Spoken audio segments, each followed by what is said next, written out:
Hi, my name's Sheila and I live on a homestead in the BC interior where we try and grow all of our own food, or as much as we can, and we also like to preserve it. Today I'm going to show you how I make turkey tail tea. Turkey tail is a really common mushroom that grows in North America, but I actually haven't found it on our property. Stand by. Hello. Hello.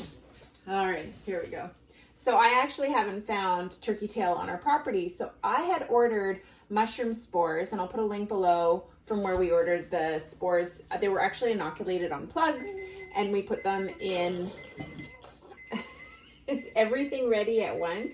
And we put them in logs.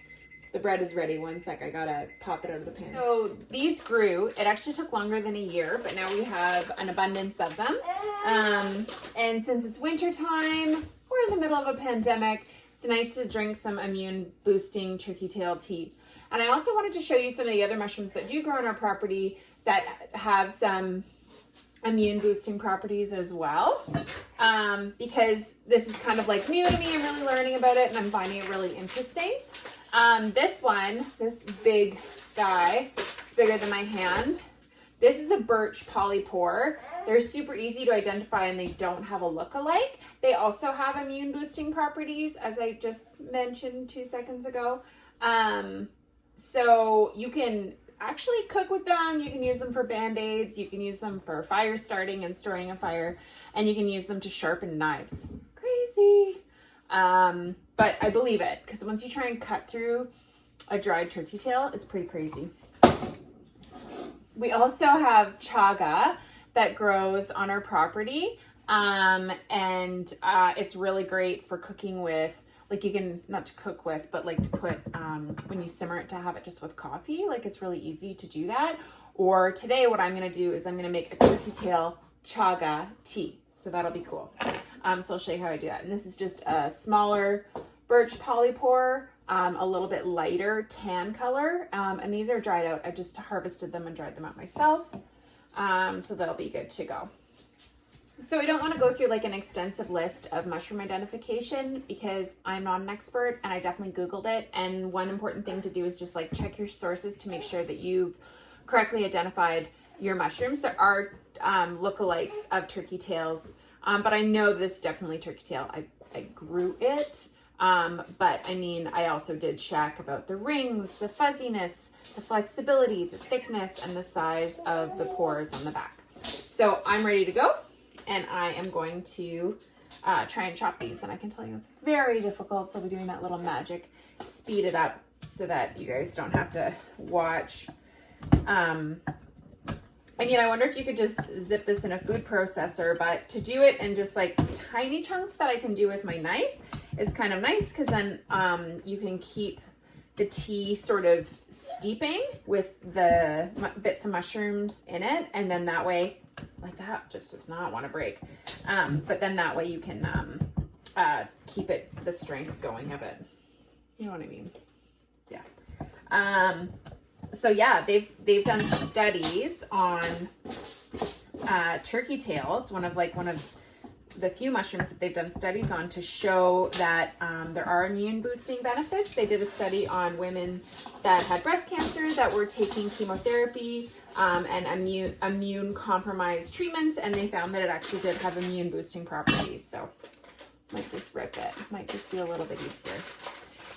So once I have this all ripped up, I'm gonna get it simmering on the stove. And this is clean.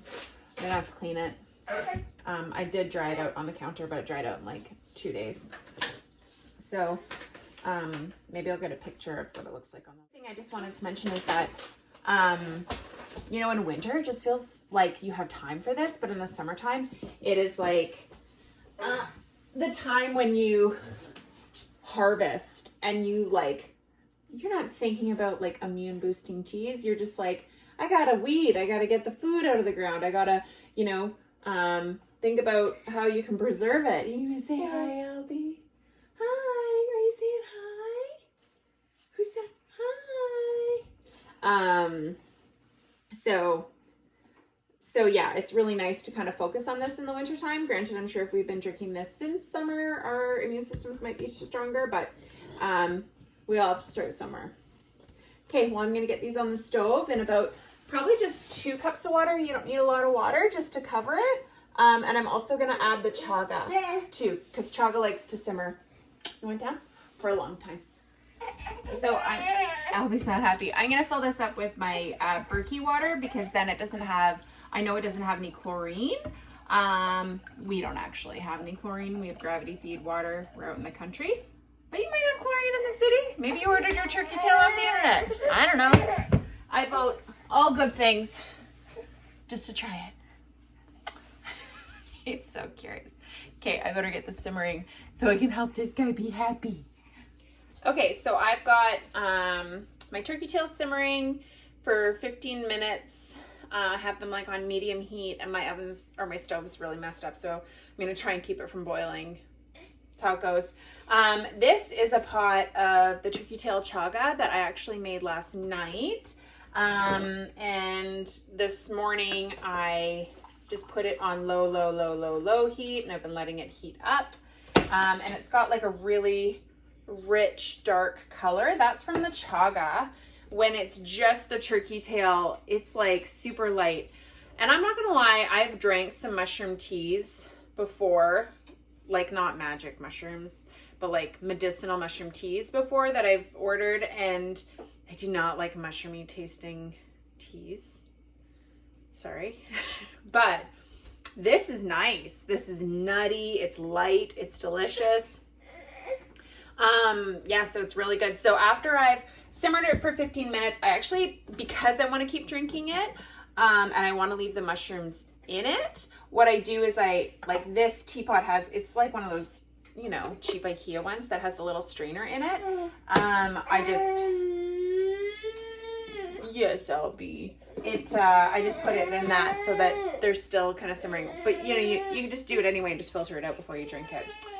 So that's it for my video on how to make turkey tail chaga tea. If you like this video, be sure to give it a thumbs up.